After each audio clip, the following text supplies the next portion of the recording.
इन दोनों के बीच जो मामला चल रहा था, इस मामले से महागठबंधन को कोई लेना देना नहीं था। कुमार भ्रष्टाचार से समझौता नहीं करते, नीतीश कुमार थोड़ा भ्रष्टाचारियों से दूर रहते हैं। लेकिन नीतीश क्या करेंगे ये खुद नीतीश कुमार ही जानते हैं, बाकी कोई इस पर कोई भविष्यवाणी नहीं कर सकता। और इस बार पूरा का पूरा जो पावर है वो तेजस्वी के पास। अब नीतीश मुख्यमंत्री रहेंगे कि नहीं रहेंगे ये तेजस्वी डिसाइड करेंगे। एक तरफ खाई है, एक तरफ गड्ढा है, तो राजद अपने दम पर और अपने सहयोगियों के दम पर बिहार में सरकार बनाने में सक्षम।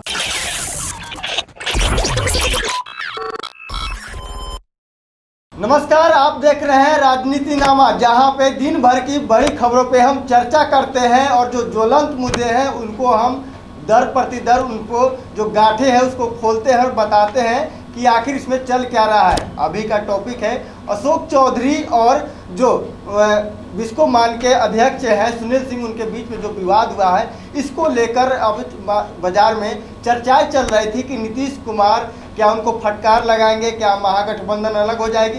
इन सभी बातों को लेकर हम चर्चा करेंगे। आज बिहार विधानसभा का सत्र भी था और पहला दिन भी था। ऐसे में आज बिहार विधानसभा स्थगित भी हो गई है हंगामे के बाद। लेकिन हम बात करेंगे, हमारे सीनियर जर्नलिस्ट हमारे साथ हैं, हम उनसे बात करेंगे और सवाल करेंगे कि क्या सुनील सिंह अशोक चौधरी प्रकरण पर विराम लग गया है, क्योंकि अब नीतीश कुमार बैठक भी की है। देखिए, राजनीति में कल भी मैंने बताया था अपने खास कार्यक्रम राजनीतिनामा में, इस तरह के शीत युद्ध होते रहते हैं प्रिंस जी। तो सबसे बड़ी बात है कि अशोक चौधरी और सुनील सिंह, देखिए दोनों लोग जो है ना, पहले उनके थोड़े से भूगोल को समझिए। सुनील सिंह जो है वो लालू परिवार के काफी करीब है और जो अशोक चौधरी हैं वो नीतीश कुमार के काफी करीब है।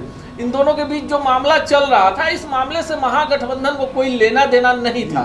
मामले ने तूल पकड़ लिया और इसी बीच आज जब लालू प्रसाद यादव और तेजस्वी यादव पटना में थे तो दोनों तरफ से एकदम सीधे लक्ष्मण रेखा खींच दी गई कि अब कोई भी किसी भी तरह का बयान नहीं देगा।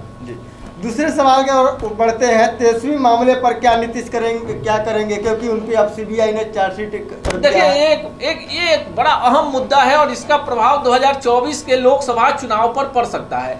नीतीश कुमार जो हैं वो लगातार बोलते हैं कि वो करप्शन यानी भ्रष्टाचार, क्राइम, जी उन सब विषयों पर एकदम वो बोलते हैं कि हम किसी भी तरह समझौता नहीं करेंगे। पूर्व के नीतीश कुमार के कार्यकाल को देखें, नीतीश कुमार जब पहली बार मुख्यमंत्री बने थे, जीतन राम मांझी को उच्च शिक्षा मंत्री बनाया गया था, उन पर कोई मामला था, दूसरे दिन इस्तीफा ले लिया गया।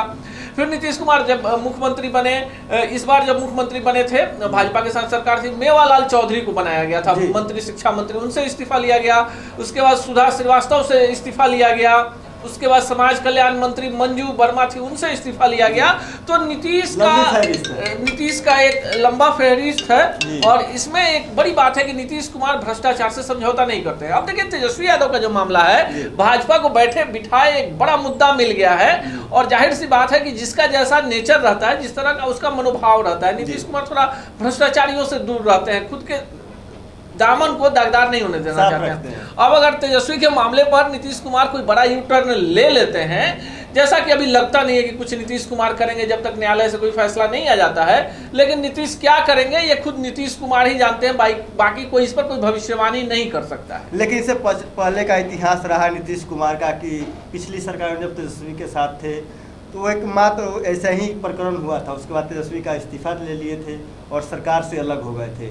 तो बीजेपी अब अटैक मुद्रा में आ गई है, नीतीश कुमार पे अटैक कर रही है कि अब सेम कंडीशन अभी भी है, आप इस्तीफा लीजिए। आप इस्तीफा क्यों नहीं ले रहे हैं? अंतरात्मा आपकी मर गई है क्या? प्रिंस जी, पिछली बार और इस बार की स्थितियां बदल गई। पिछली बार जदयू के पास संख्या बल था विधायकों का और इस बार पूरा का पूरा जो पावर है वो तेजस्वी के पास है। अब नीतीश मुख्यमंत्री रहेंगे कि नहीं रहेंगे ये तेजस्वी डिसाइड करेंगे। और दूसरी तरफ क्या है कि नीतीश कुमार भी इस बात को भली भांति समझते हैं कि अगर इस बार उन्होंने पलटी मारी तो बिहार की राजनीति से ऐसा भी हो सकता है कि नीतीश कुमार हमेशा के लिए आउट भी हो सकते हैं। तो एक तरफ खाई है, एक तरफ गड्ढा है और देखिए आगे क्या होता है, राजनीति है। एक अगला सवाल को पढ़ेंगे। आज विधायक दल की बैठक हो रहे थे, नीतीश कुमार, तेजस्वी यादव सब कोई थे, लेकिन उसमें अहम एक व्यक्ति का एंट्री होता है लालू प्रसाद यादव, जो कि कोई सदन का भी मेंबर नहीं है।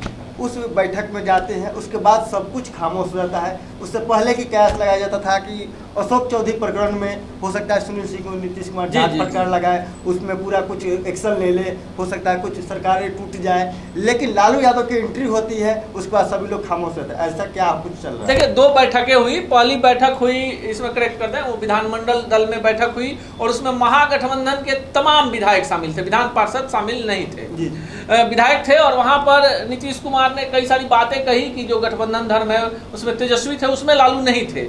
और उसके बाद जैसे ही कोई भी सत्र प्रारंभ होता है, भाजपा ने भी बैठक किया, जदयू ने भी बैठक किया और राजद की बैठक हुई। जब राजद की बैठक चल रही थी, अमूमन लालू प्रसाद यादव विधायक दल की बैठक में नहीं जाते हैं, तेजस्वी उसका नेतृत्व करते हैं, लेकिन आज पहली बार लालू प्रसाद यादव उस बैठक में गए तो ये कयास लगाए जा रहे थे कि सुनील सिंह का क्लास लगेगा, तेजस्वी के इस्तीफे वाले प्रकरण पर विधायकों का राय मांगा जाएगा। लेकिन जितने भी विधायकों से आपने भी बात की, हमने भी बात की, तो लगभग ये बात आई कि कहीं ना कहीं अब जो है वेट एंड वॉच की स्थिति में आरजेडी है और उसने एक लक्ष्मण रेखा खींच दी है। देखिए, बड़ी बात और हम अपने दर्शकों को बता दें कि आज जो आरजेडी की बैठक चल रही थी उसमें तमाम मंत्रियों और विधायकों के मोबाइल फोन्स जो थे वो तेजस्वी के आवास के अंदर नहीं गए थे, उन्हें बाहर ही रखवा लिया गया था, जमा करा लिया गया था।